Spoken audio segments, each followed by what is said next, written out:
부평구가 지난 12월 23일 제3차 부평비전 2020 위원회를 개최했습니다. 2020년 부평구의 교통안전 시행 계획이 확정됐습니다. 이번 주 부평인사이드 시간에는 2019년 부평 10대 뉴스를 소개합니다. 여러분 안녕하십니까? 2020년 경자년 새해를 맞이하여 새로운 마음, 기분 좋은 소식으로 출발하는 따뜻한 부평 뉴스입니다.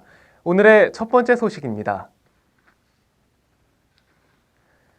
부평구가 지난 12월 23일 제3차 부평비전 2020 위원회를 개최하고 2019년의 활동성과 공유와 우수 공무원 시상, 정책과제 추진 실적 보고 및 2020년도 연구과제를 발표하는 시간을 가졌습니다.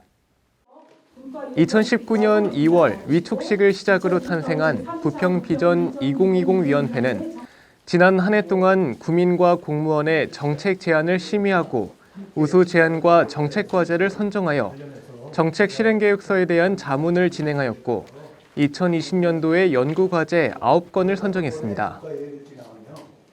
부평 비전 2020 위원회의 한 관계자는 구정 운영의 부족한 부분을 찾아내고 개선 방안을 논의하면서 주민 의견을 적극 반영하고자 노력하여 2020년도에는 보다 한층 더 나아가 각 분과위원회별 연구 과제를 논의하고 미래 부평을 위한 정책을 만들어가기 위해서 다 함께 노력할 것이라고 밝혔습니다.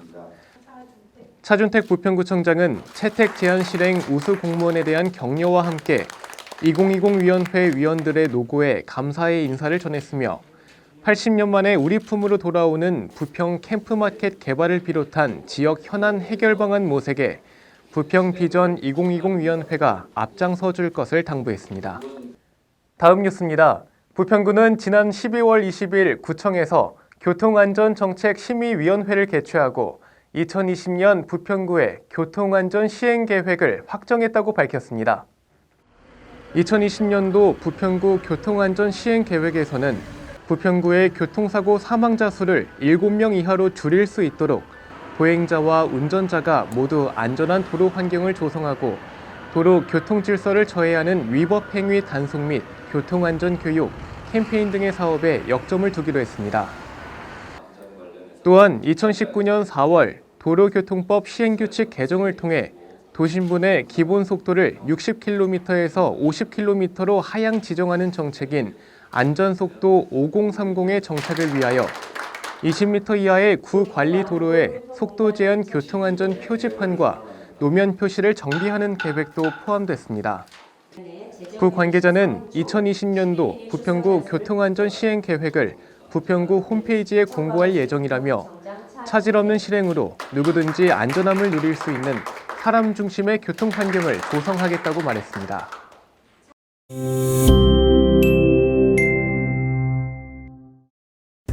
여러분 안녕하세요. 부평구청 아나운서 홍현미입니다. 벌써 다음 주면 2020년 경자년이 밝아오는데요. 이 새로운 해를 잘 맞이하는 것도 중요하지만 한 해를 잘 마무리하는 것도 못지않게 중요한 것 같습니다. 그래서 오늘 부평인사이드에서는 부평구 공무원들이 뽑은 2019년 부평 10대 뉴스를 소개하며 올 한 해 우리 부평에서는 어떤 소식들이 있었는지 살펴보며 2019년 끝맺음을 해보려고 합니다. 같이 확인해 보시죠.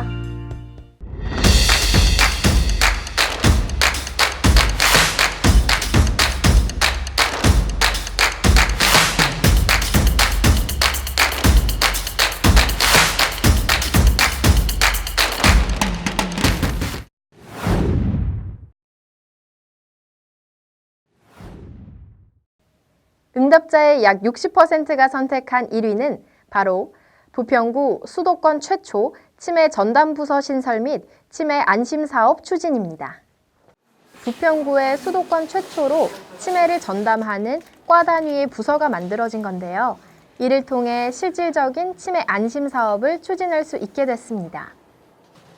치매 환자가 지역사회에서 안전하게 일상생활을 영위할 수 있도록 기반을 마련하고 또 치매 대상자와 가족 모두가 행복한 지역사회를 만드는 즉 주민과 더불어 살아가려는 부평구의 노력을 엿볼 수 있네요. 특히 지난 19일에는 갈산 1동이 부평구 치매 안심마을로 선정돼 선포식이 열렸습니다. 치매 안심 사업은 정부의 100대 국정과제인 치매 국가책임제 사업 추진에 발맞춰 지난 7월 조례 제정 이후 40여 명의 인원으로 치매 정신건강과를 신설한 건데요. 오는 2021년에는 치매 안심센터와 치매 주간보호센터 확충도 추진한다고 합니다. 이제 치매 노인분들이 더 좋은 환경에서 좋은 사람들과 어울려서 이제 정상적으로 찾아가는 분도 있거든요. 그런 게 이제 이루어지겠죠.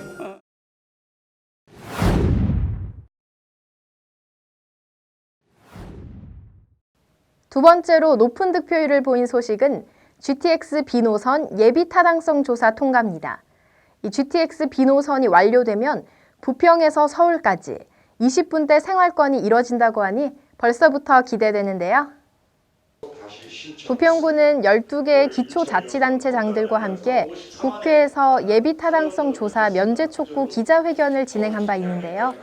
또한 부평구민 4만 5천여 명을 포함한 수도권 54만여 명의 서명부를 기획재정부에 전달하기도 했습니다.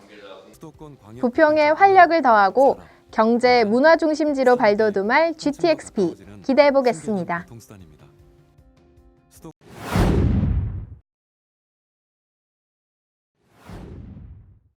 3위는 약 49%의 응답률을 보인 부평구 명실공히 주민과 함께하는 우수기관 인증이 차지했네요.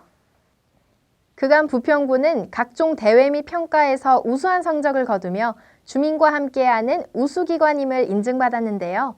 9월에는 2019년 제21회 지속가능발전 대상 공모전에서 환경부 장관상을 수상했고 대한민국 자치발전 대상에서는 기초부문 대상을, 전국 지자체 협력 갈등관리 및 수기 기반 주민참여 우수사례 발표회에서도 최우수상의 영광을 안았습니다.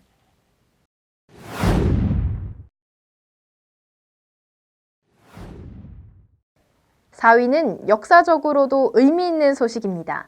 지난 1930년대 일제강점기 시절 조병창부터 해방 이후 주한 미군기지 주둔까지 90여 년간의 긴 장벽을 깨고 캠프마켓이 드디어 시민의 품으로 돌아오게 되었습니다.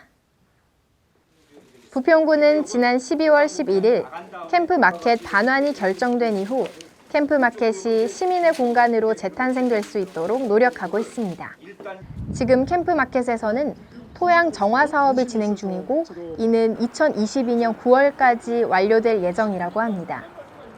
그 외에도 부평구는 시와 함께 캠프마켓 시민생각 찾기 행사 등 캠프마켓 부지 활용 방안 마련과 시민 공감을 위해 지금도 노력하고 있습니다.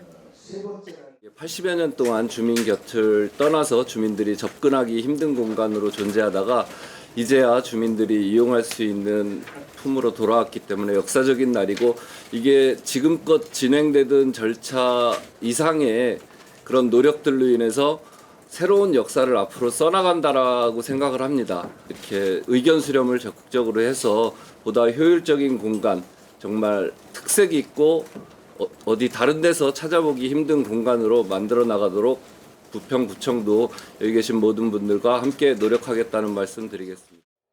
그 밖에도 부평 풍물대축제, 문체부 2019 지역 대표 공연예술제 6년 연속 선정, 도시재생 뉴딜 사업 성공 추진 기반 마련, 음악이 흐르는 도시 부평 2019 부평 뮤직위크 개최, 부평구 영화 전담형 국공립 어린이집 개원, 부평구 2019년도 전국 지방자치단체 일자리 대상 특별상 수상, 5개 전통시장 중소벤처기업부 전통시장 및 상점과 활성화 지원 사업 선정 등이 10대 뉴스에 선정됐습니다.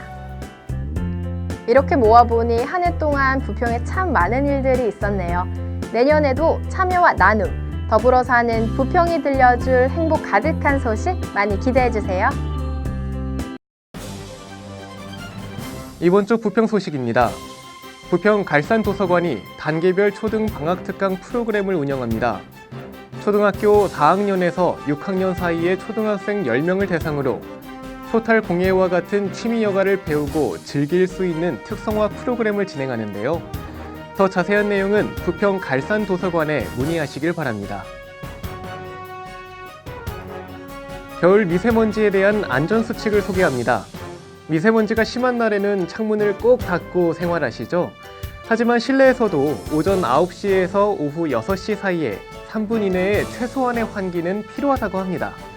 미나리, 마늘, 도라지는 미세먼지와 중금속 배출에도 효과적이라고 하니까 따뜻하게 우려낸 차 한 잔과 함께 겨울철 미세먼지는 물론이고 감기 예방에도 대비하시길 바랍니다.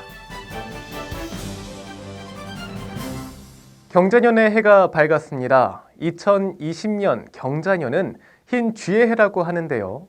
예로부터 쥐는 다산과 풍요를 기원하는 상징이라고 합니다.